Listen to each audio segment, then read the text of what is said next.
14లో మనకు 47.7 వచ్చింది, వాళ్ళకి 45.67. మార్జినల్గా 1-2%తోనే 14లో మనం విన్ అయ్యాం.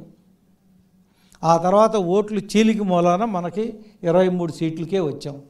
లేకపోతే మినిమం ఓడిపోయినా సరే 65 నియోజకవర్గాల్లో ఈజీగా గెలిచేవాళ్ళం.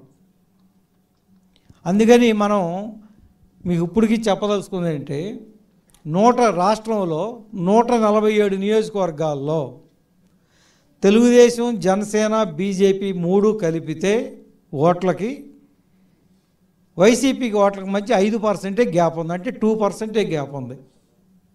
మనం 2019 ఓట్లని సస్టైన్ చేసుకుని ఇంకొక 2% ఎక్స్ట్రా తెచ్చుకుంటే 147 కాన్స్టిట్యున్సీలు గెలవచ్చు.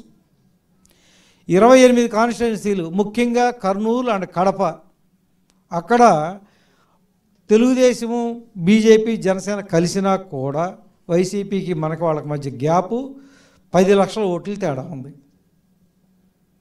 10 లక్షల ఓట్లు తేడా, చాలా చాలా వైడ్ మార్జిన్ ఉంది. అందుకని మేము ఇక 175 నియోజకవర్గాలని సమానంగా అందుకని మేము బలహీనమైన నియోజకవర్గాలు, బలమైన నియోజకవర్గాలు కొంచెం పక్కన పెట్టండి, అన్నిట్లో సమానంగానే పనిచేయాలి.